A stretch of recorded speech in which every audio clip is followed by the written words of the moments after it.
Hello, good evening, namaskar, and joining me tonight on Public Munch is External Affairs Minister Mr. S. Jaishankar. Pleasure to have you here, Jaishankar ji.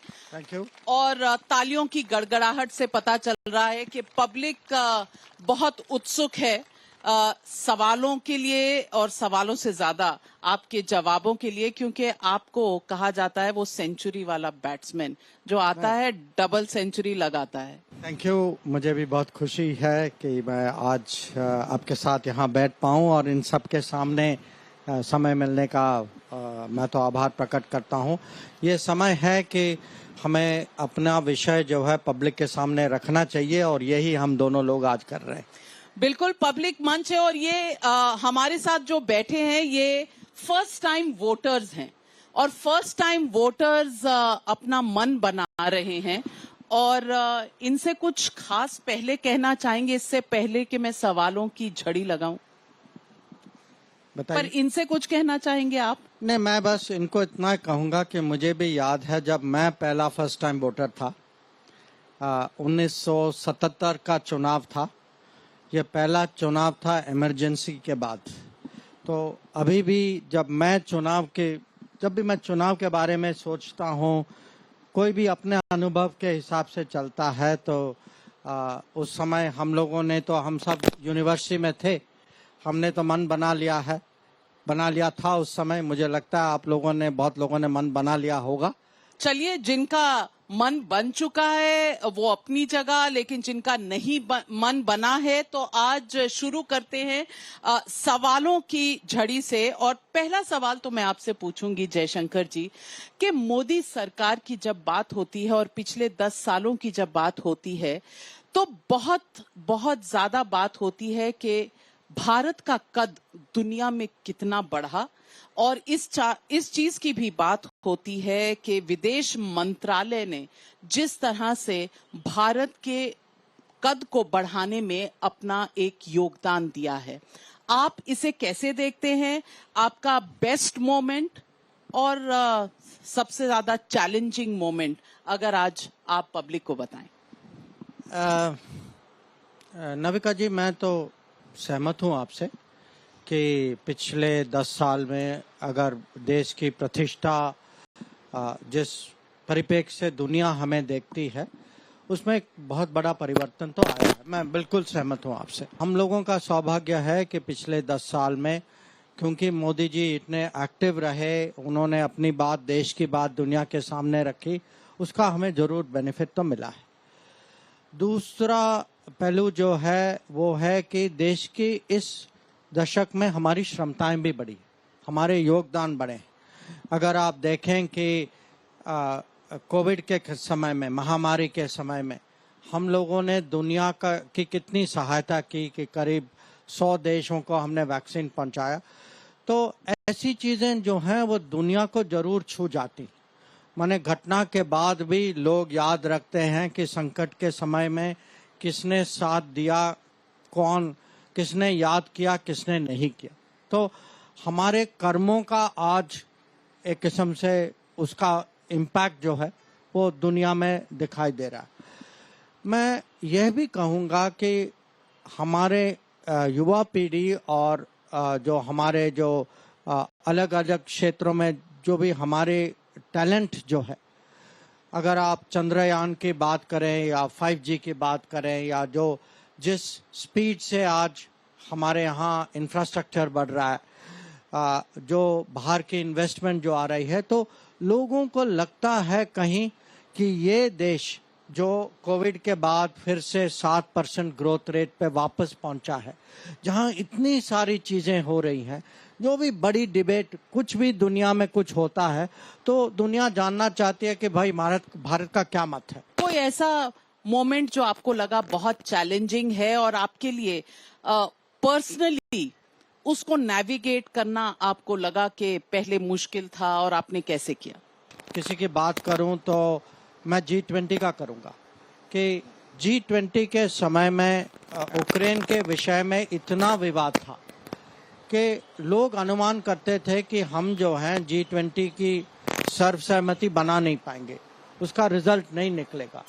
और इतनी कोशिश पूरे साल काम करने के बाद अगर मान लीजिए हम दिल्ली में सबको एक साथ नहीं ला पाए तो उसकी अपनी प्रॉब्लम होती। G20 जिस तरीके से क्योंकि बीच बीच में लगता था कि हम इतना बड़ा माने गल्फ था, गैप था पश्चिमी देशों और रूस के बीच में, चीन का मत भी थोड़ा झुकाव जो था वो रूस की तरफ था, तो इतना बड़ा गैप था। हमारी जिम्मेदारी थी, हमें माने हम लोग बहुत क्लियर थे तो किसी न किसी तरीके से हमको इसको सक्सेसफुल बनाना ही बनाना है, तो उसकी बोझ तो होती, तो टेंशन तो हुआ था। और आखिर में जब मीटिंग हुई थी सितंबर में, वो आखिर के 2-3 दिन जो है मैं कहूँगा बहुत ही टेंशन था। हम लोग बहुत लोग जो है हम 1-2 दिन तो हम बिना सोए हम नेगोशिएट करते रहे। और अंत में as they say all's well that ends well. Absolutely. सवाल आपसे पूछूंगी क्योंकि इलेक्शन का समय है और इन दिनों सोशल मीडिया पर एक अलग तरह की वॉर नजर आती है, और ये वॉर है कि बीजेपी का एक विज्ञापन है जिसमें कहा पापा ने वॉर रुकवा दी, ये सेंटेंस का इस्तेमाल हुआ। और दूसरी तरफ ऑपोजिशन की रैलियों में मीम्स बनाए जा रहे हैं इसी बात की कि अगर तब वॉर रुकवा दी, अपने लोग बाहर निकाल लिए, तो गाजा और इजराइल की वॉर भी रुकवा देते। ये ऑपोजिशन का कहना है। देखिए, अगर आप मेरे से पूछें कि वॉर रुकवा दी, माय आंसर इज यस। कैसे रुकवाई, मैं खुद विटनेस हूं, मैं साक्षी हूं। I can give you the date, I can give you the time, I can tell you for how long, I can tell you कैसे किया, किसके लिए किया। ये किया 2 बार, एक बार मार्च 5 को खार्किव में, जब हमारे विद्यार्थी जो हैं शहर के बाहर जा रहे थे, एक सेफ जोन था, सेफ जोन के अगल बगल में शेलिंग हो रही थी, रशियन आर्मी शेलिंग कर रही थी। तो मोदी जी ने प्रेसिडेंट पुतिन को फोन किया और उनको कहा कि कृपया शेलिंग बंद करवाइए, क्योंकि हम लोगों के बीच में ये समझौता है कि हम सेफ जोन जाएंगे। तो कुछ समय के बाद वो शेलिंग रुक गई और वो लोग वहां जा पाए। जो दूसरी घटना जो थी, और वो ये और जटिल विषय था, ये मार्च 8 को हुआ। ये मार्च 8 के फोरनून में हुआ, सुबह से शाम तक के। एक जगह थी जहां यूक्रेन, रशिया और एक प्राइवेट मिलिशिया थी, इनफॉर्मल मिलिशिया, वो आपस में फायरिंग कर रहे थे। और हमारे स्टूडेंट्स जो थे वो चाहते थे कि वहां से निकले। और एक बार हमारा प्रयास हुआ, वो प्रयास असफल था, क्योंकि जैसे ही वो लोग बस में बैठे, फायरिंग फिर से शुरू हो गई, तो उनको बस छोड़ के हॉस्टल जाना पड़ा। तो अगले बार जो है हम लोग गए पीएम के पास और कहा कि देखिए, इसमें 2 चीजें हमें करनी होगी। एक तो वहाँ के विद्यार्थी जो हैं उनका मनोबल उतना डाउन था कि हम दिल्ली से कुछ सीनियर अफसर भेजेंगे जो वहाँ तक जाएंगे, ताकि स्टूडेंट को लगे कि अगर दिल्ली से कोई वहाँ तक आया है तो हम वहाँ से दिल्ली पहुँच सकते। तो ये हमारा लॉजिक था। और हमारे 2 सीनियर अफसर जो रूसी बोलते थे वो वहां तक गए। दूसरा जो है, हमें रुकवाना था और रास्ता बनाना था कि क्योंकि हमें रोड तो पता था, क्यों 3-4 विकल्प थे इसमें, पर जब तक रूस, रशिया और वो प्राइवेट मिलिशिया की सहमति न बने कि उस रोड पे उस दिन पूरा दिन फायरिंग नहीं होगा, जब तक हमारे लोग नहीं निकलेंगे, तब तक हम रिस्क नहीं ले सकते थे।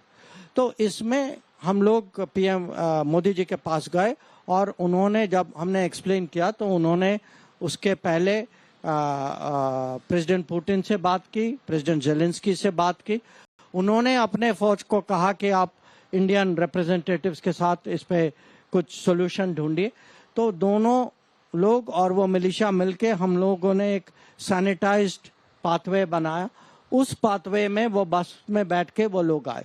तो अगर आप पूछ रहे हैं कि मुझे पता है या नहीं है या जानकारी, भाई ये हम लोगों का काम था उस टाइम, ये हमारा फर्ज था। और ये हुआ है सच। बिल्कुल, मैं साक्षी हूँ।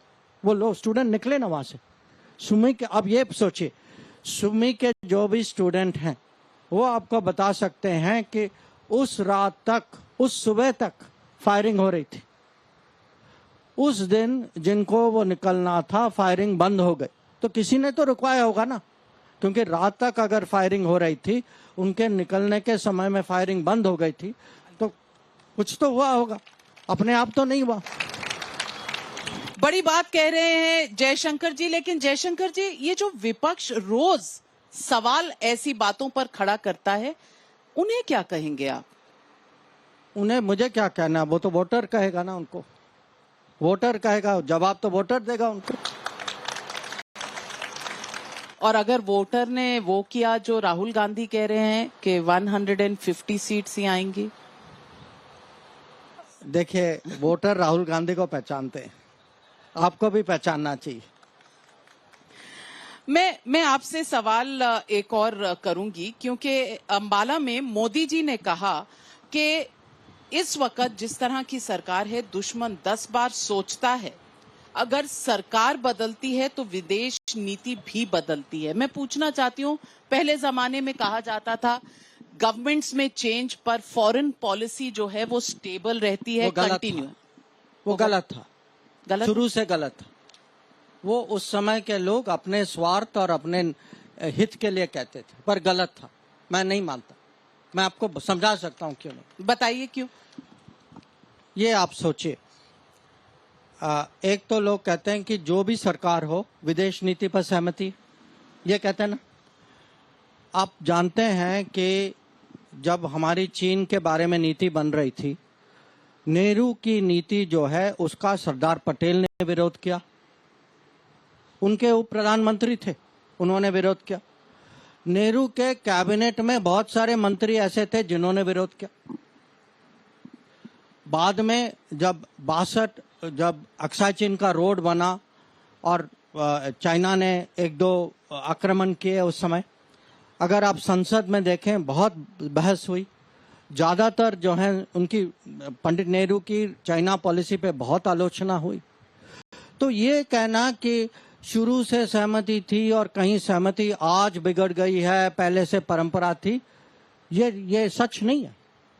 आप पाकिस्तान का लीजिए, अगर उस समय भी जब नेहरू और लियाकत अली खान के बीच में पैक्ट हुआ कि दोनों देश जो हैं अपनी माइनॉरिटीज की देखभाल करेंगे, उस समय एक मिनिस्टर थे, उन्होंने विरोध किया, श्यामा प्रसाद मुखर्जी। नेहरू के अमेरिका पॉलिसीज को डॉक्टर अंबेडकर ने विरोध किया। तो ये नहीं है। और अगर आप पूछते हैं कि उसके बाद देखिए, नेहरू तो चलिए इतिहास है, अगर फॉरेन पॉलिसी सरकार कुछ भी होती, फॉरेन पॉलिसी एक ही होता। जब तक अटल जी आए, किसी की हिम्मत नहीं थी न्यूक्लियर ऑप्शन एक्सरसाइज करने की। आपके लॉजिक में अटल जी भी नहीं करते। जब तक मोदी जी नहीं आए, किसी की हिम्मत नहीं थी कि एलओसी क्रॉस कर इंटरनेशनल बाउंड्री क्रॉस कर आतंकवाद का जवाब देना। तो आपके लॉजिक से जो मोदी जी को करना चाहिए था वही किया जो 26/11 को किया मुंबई में, माने कुछ नहीं किया।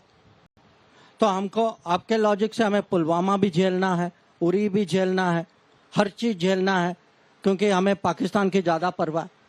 तो ये देखिए, आपको गुमराह कर रहे हैं कि अरे सब फॉरेन पॉलिसी में सब हम एक सर्वसम्मति थी, हमारा सबका मत एक ही था, ये बोगस। और फारूक अब्दुल्ला तो अब भी कहते हैं कि हमें देखना चाहिए कि पाकिस्तान चूड़ियां पहनकर नहीं बैठा, उनके पास एटम बॉम्ब है। देखिए, वो अब मैं क्या कहूं, उस परिवार में कहीं पाकिस्तान के बारे में उतना फीलिंग है, वो पाकिस्तान की इतनी कदर करते हैं। हम लोगों को पूछना चाहिए कि जो कहीं भारत का बल, भारत की क्षमता कोई कम है क्या? आज दुनिया जानती। तो आप कह रहे हैं कि उनकी फीलिंग्स भारत की तरफ कम है, पाकिस्तान की तरफ ज्यादा? नहीं, मैं ये कह रहा हूं जब पूरे देश में पीओके के बारे में इंटरेस्ट है, जब पूरे देश में लग रहा है कि भाई आज पाकिस्तान की हालात देखिए, जब कोई डॉक्टर फारूक जैसे नेता जो हैं विपरीत दिशा में जाते, सोचने की बात तो है ना, या नहीं है? पब्लिक क्या कह रही है? सोचने की बात है कि ये लोग अलग बात क्यों कह रहे हैं, हाँ या ना? तो पीओके में जो और वो खाली अलग माने अकेले नहीं है, मणिशंकर अय्यर भी हैं साथ। अब आप जानते हैं कांग्रेस पार्टी में वो कहते, वो बोलते रहेंगे, जब थोड़ी प्रॉब्लम हो जाती है वो कहते हैं नहीं नहीं वो हमारा ओपिनियन नहीं है, वो उनका पर्सनल है। तो सैम पटरोड़ा का कुछ पर्सनल है, मणिशंकर का कुछ पर्सनल है। जब भी चलता है तो पर्सनल नहीं है, नहीं चलता तो पर्सनल है। तो कन्वीनियंट, हाँ कन्वीनियंट। लेकिन राहुल गांधी जी कहते हैं कि सब देशों के साथ आपने, वो तो अपनी बात को भी इनकार कर देते हैं। वो कहते हैं बीच में Rahul Gandhi is dead, that's a different Rahul Gandhi, वो रीइनकार्नेट कर लेते हैं। लेकिन वो कहते हैं चीन शायद आप समझते नहीं ठीक से, आपके बारे में कहते हैं क्योंकि हाँ। चीन के साथ हमारे रिश्ते सही नहीं हुए।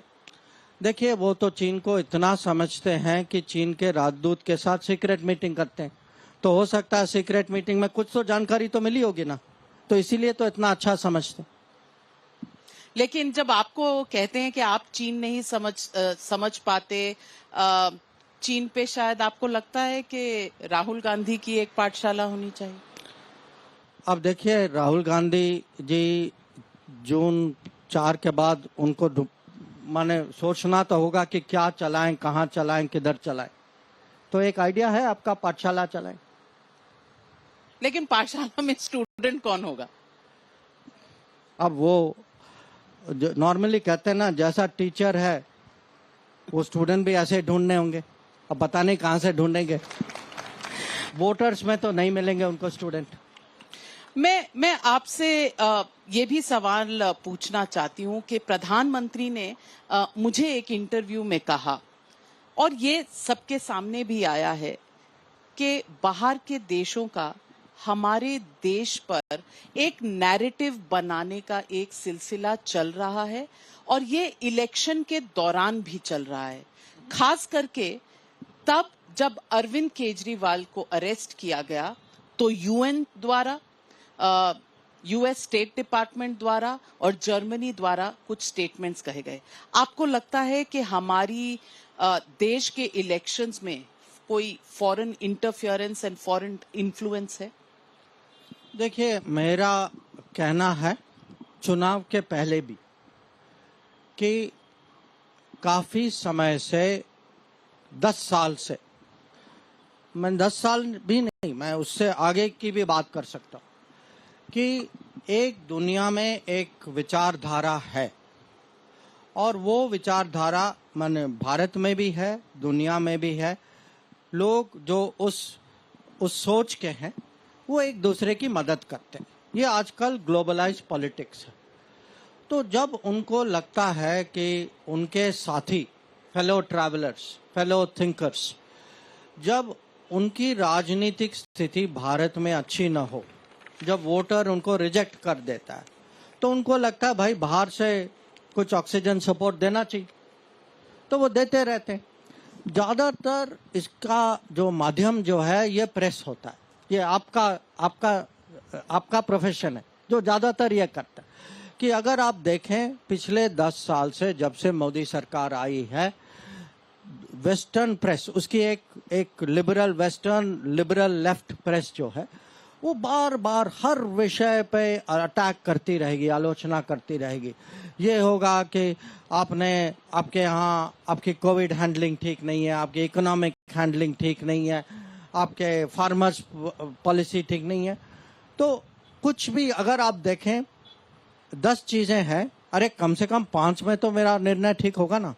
अगर मेरा कहीं मैं नहीं कहता कि हर समय हम ठीक है, हमसे कभी गलती नहीं होती सबसे होती। पर अगर आप वेस्टर्न प्रेस को देखें, वेस्टर्न प्रेस जो है उसने एक किस्म से एक पूरा नैरेटिव सेट करने की कोशिश की है। हर चीज पे वो आएंगे और आपको एक नेगेटिव व्यू पॉइंट देंगे। आजकल का है कि आपका इलेक्शन ठीक नहीं है, आपका इलेक्शन कमीशन ठीक नहीं है, आपके इलेक्शन रूल्स ठीक नहीं है, आपकी प्रक्रिया ठीक नहीं है, आपके यहाँ गर्मी बहुत ज़्यादा है। तो अरे भाई गर्मी ज़्यादा है, सालों से मई जून में इलेक्शन हो रहे हैं, पहली बार तो नहीं हुआ ना, पहली बार ये गर्मी नहीं हुई ना, पहले भी था। तो ये शायद गर्मी चुनाव की है। जो आप लोगों को जेल में डाल देते हैं? तो शायद उसकी बात हो रही नहीं थी। नहीं, देखिए ऐसा है, जो एक तो है ये पश्चिमी देश बहुत सारे, इनको दुनिया के बारे में कमेंट करने की पुरानी आदत है। आदत क्यों है? क्योंकि एक समय में इनकी चलती थी हर जगह, जब वो कुछ कहते थे दूसरे लोग घबरा जाते। तो अब दुनिया बदल गई है, पर वो नहीं बदले ना। मैं आपका सवाल एक और पूछना चाहती हूँ, और आप ही का एक स्टेटमेंट है। आपने कहा मेरे पिताजी नौकरशाही में थे, वो सेक्रेटरी बन गए। हम आपके लिए ये बाइट आप ही की प्ले करना चाहते हैं, और इस पर मेरा सवाल है। My father, who was a bureaucrat, had become a secretary, but he was removed from his secretaryship. In 1980, when Indira Gandhi was re-elected, he was the first secretary that she removed. तो आपका कहना है कि Congress party vindictive है? नहीं, मेरा जो आपने जो एक शब्द दिखाया, आप लोग सब लोगों को जानना चाहिए। मैं जो इंटरव्यूअर को समझा रहा था, उन्होंने मेरे से पूछा कि आपके मन में था पॉलिटिक्स एंटर करने का, आप कभी मंत्री बनना चाह रहे थे? तो मैंने उनको कहा नहीं, आप मेरी फैमिली बैकग्राउंड समझिए। हमारे परिवार में, क्योंकि हम ज़्यादातर ब्यूरोक्रेटिक लोग हैं, लोगों ने गवर्नमेंट सर्विस की है, हमारे परिवार में सबसे बड़ा लक्ष्य जो था वो सेक्रेटरी बनने का था।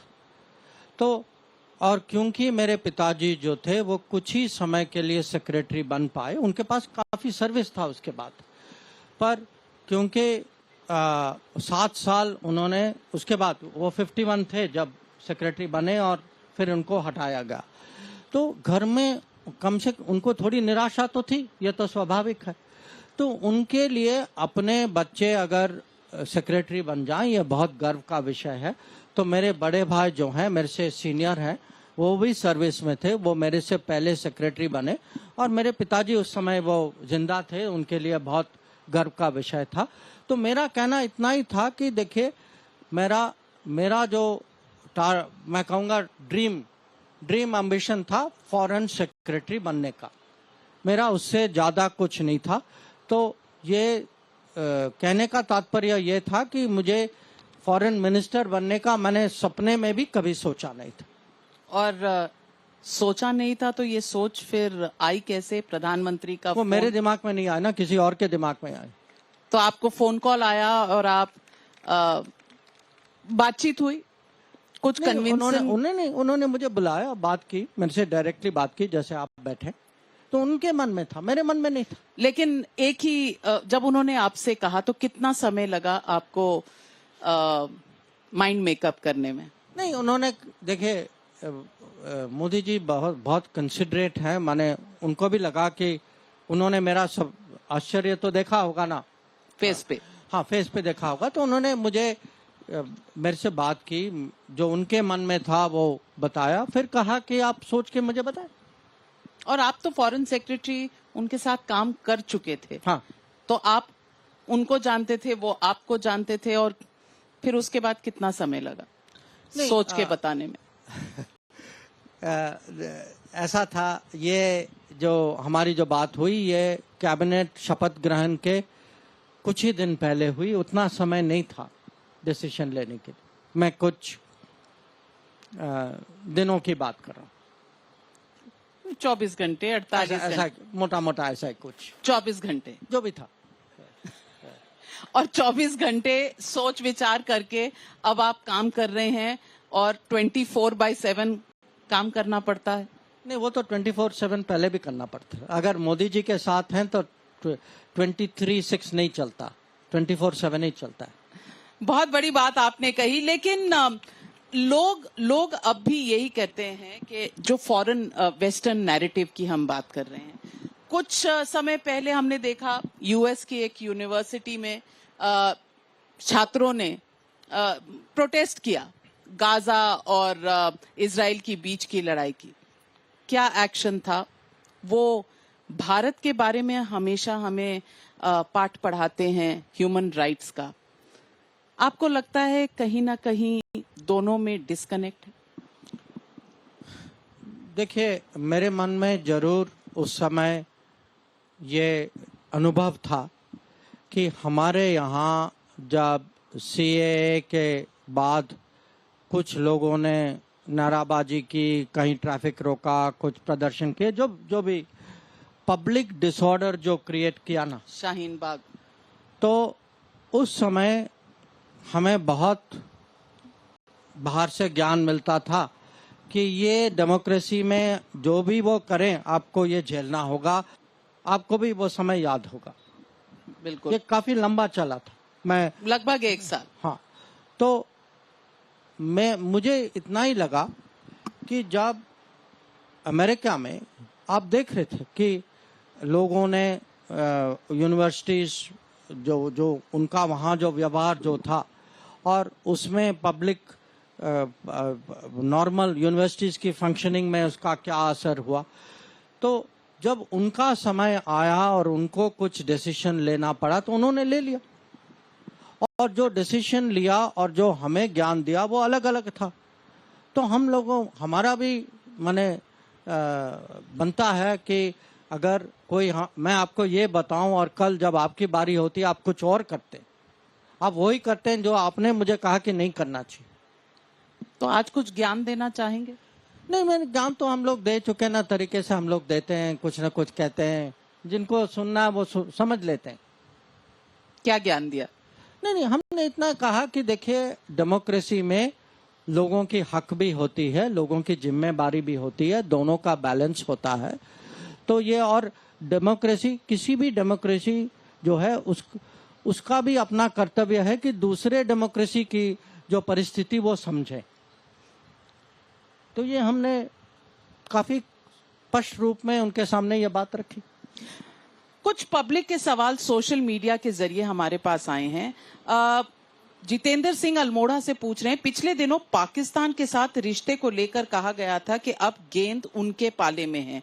आपके इस बयान का क्या आशय है? क्या भारत भविष्य में पाकिस्तान के साथ नरमी दिखा सकता है? नहीं, उनके यहाँ गेंद उनके यहाँ नहीं है, आतंकवादी उनके यहाँ। तो पहले वो आतंकवादी को सॉर्ट आउट करे ना। और आपका आज भी वही स्टैंड है कि बिल्कुल, जब तक नहीं, ये देखिए, ये खाली मेरा स्टैंड नहीं, आप पब्लिक का मूड देखिए। आप में से कौन चाहता है कि हम आतंकवाद को झेलें, जैसे हमने 26/11 में किया?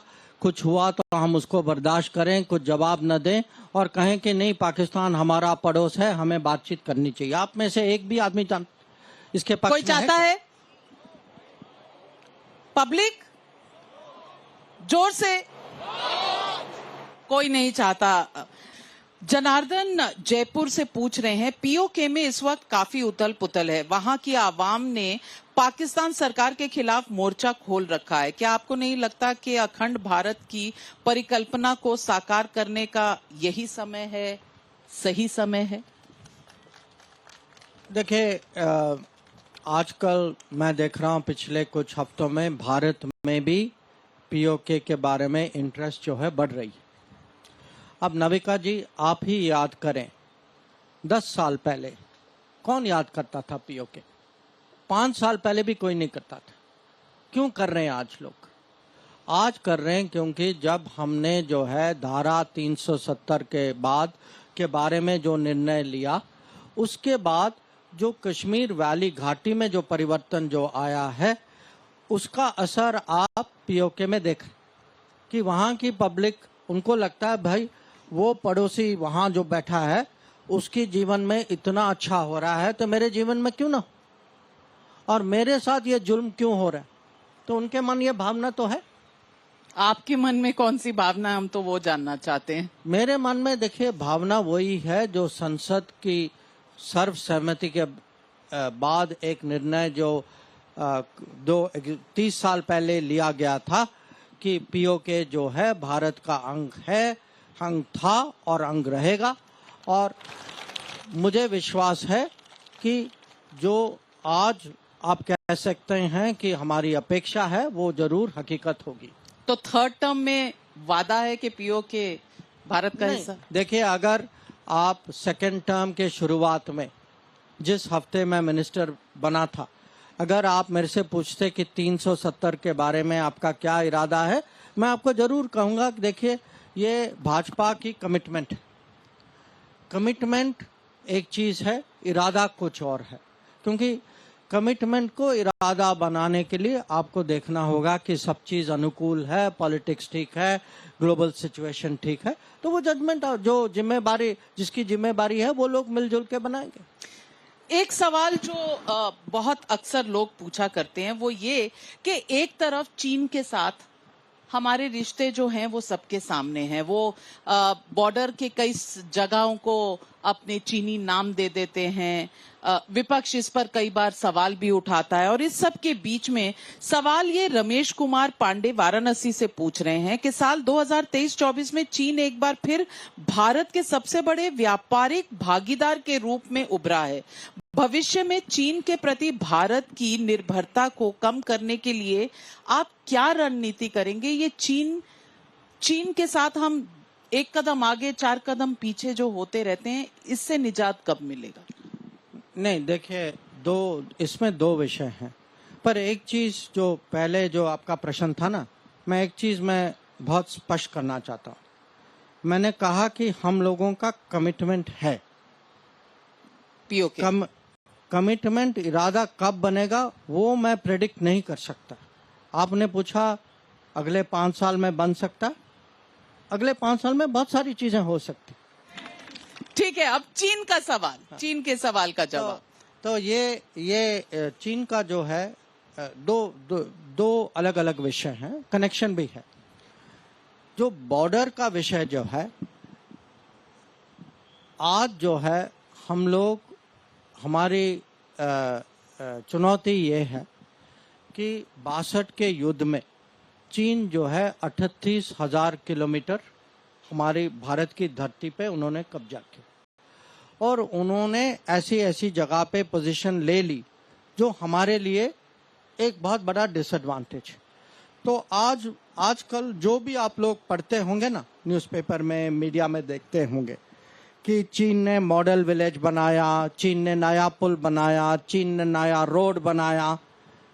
ये बात जरूर आप याद रखिए कि वो उस धरती पे बन रही है जहां चीन ने 62 में कब्जा किया था, क्योंकि पब्लिक को गुमराह करने की कोशिश कर रही है कि ये सब कुछ नई चीज है, ये कहीं ऐसी जगह बन रही है जो 2020 के बाद उन्होंने लिया।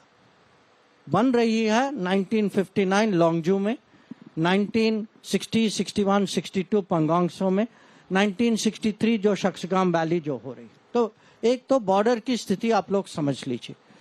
जो व्यापार की जो बात हो रही है, आजकल हम लोग जो हैं चीन से, हमारा व्यापार जो है बहुत एक तरफा है।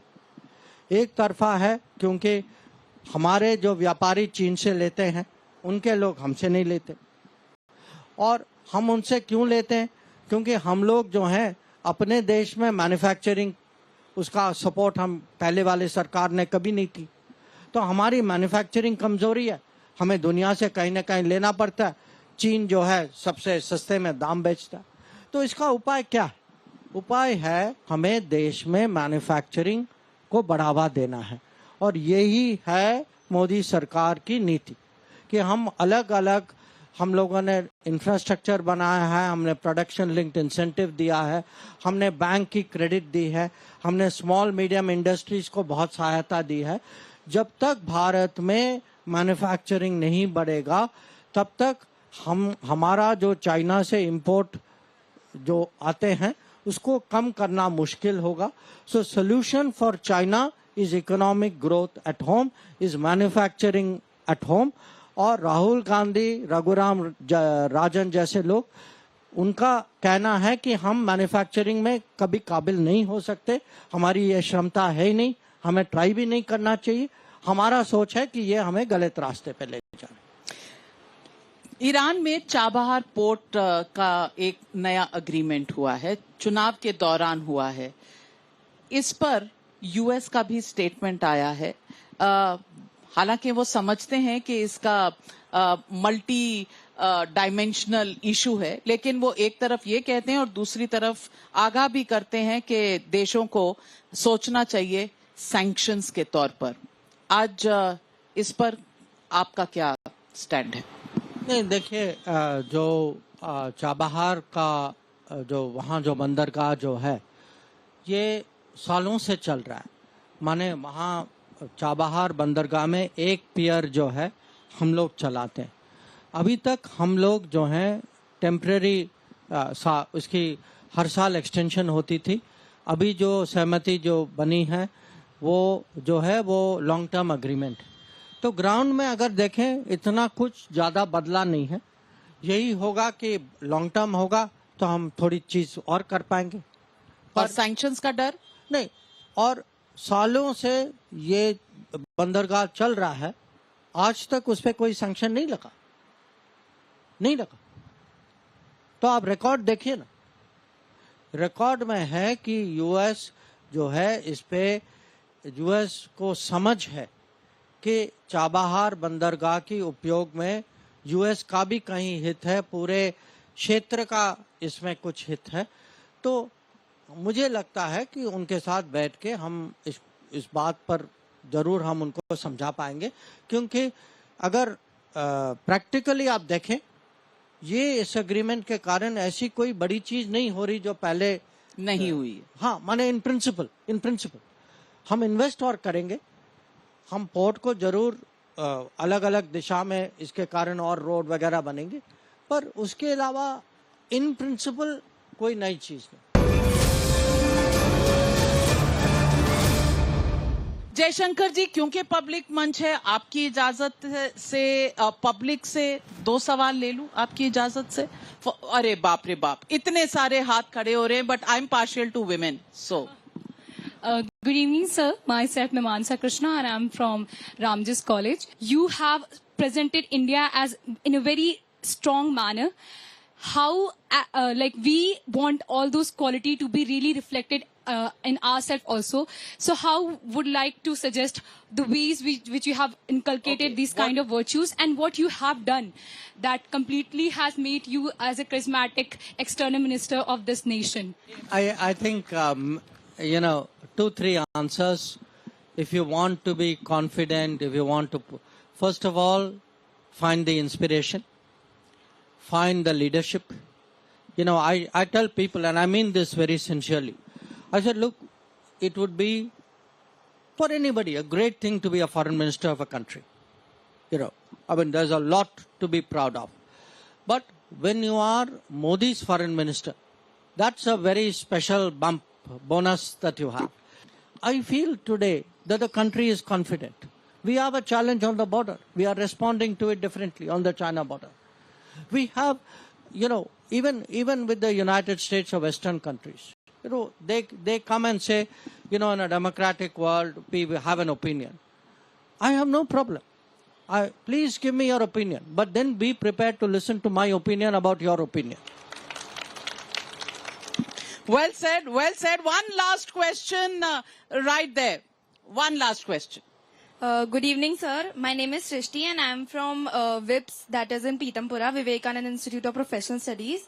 तो रिसेंटली अभी हमारे नेवी ऑफिसर्स जो हैं वो रिलीज हुए कतार में, उनको हैंग करने की पनिशमेंट मिली थी। तो that was a very big diplomatic win for a new India. तो can you please guide us through कैसे ये हुआ within a new India जो हमने पास्ट 10 years में देखा है? See, there was this, but there is a larger context because you have to understand that also. In this case, I think there was some, I would say, misunderstanding and misapprehension, and we had to go through a certain phase of diplomacy to sort it out. And Prime Minister himself had a word with the Amir of Qatar in this regard, and that certainly was very, very helpful in this regard. But there is a larger issue that we, as Indians, have to deal with. We all must have this very strong sense. Our people in difficulty must never be left to fend for themselves. that if they have the assurance, India, the country, the government stands by you, they must feel that, look, we are 1.4 billion people. This is Modi ji's Sarkar. If we are in trouble, they will never forget us. They will come for us. That feeling, I think, is very, very important. बहुत बड़ी बात कही आपने कि 140 करोड़ का देश और मोदी सरकार आपके पीछे खड़ा है. सोच के कि इन सालों में हमने कितनी इस तरह की इंस्टेंसेस देखे हैं जब सरकार बचा कर लाई है. And truly as a tribute to this government, I think we all bow down to the fact that this strength has been used for the people of India, and we thank each one of you. Of course, लोग कहेंगे गोदी media, लेकिन जब अच्छा किया है तो अच्छा कहने में कम से कम मुझे कोई शर्म महसूस नहीं होती. और आज मैं इस मंच से कहूंगी कि बहुत अच्छा काम इसमें हुआ है और लोगों का कॉन्फिडेंस बढ़ा है. कॉन्फिडेंस लोगों का तो बड़ा है, लेकिन जयशंकर जी, आखिरी सवाल सिर्फ आपसे इतना पूछूंगी कि कितनी सीटें, कितना कॉन्फिडेंस है? नहीं, देखिए, जब मोदी सरकार, भाजपा, एनडीए टारगेट रखती है, जैसे मैनिफेस्टो में कुछ प्रॉमिस करती है, सोच समझ के रखती. तो अब की बार 400 पार. अब की बार 400 पार. Thank you very much doctor S Jaishankar, union external affairs minister. Thank you very much. आप आए और आपने सवालों का इतने ओपनली जवाब दिया. आपका बहुत बहुत धन्यवाद.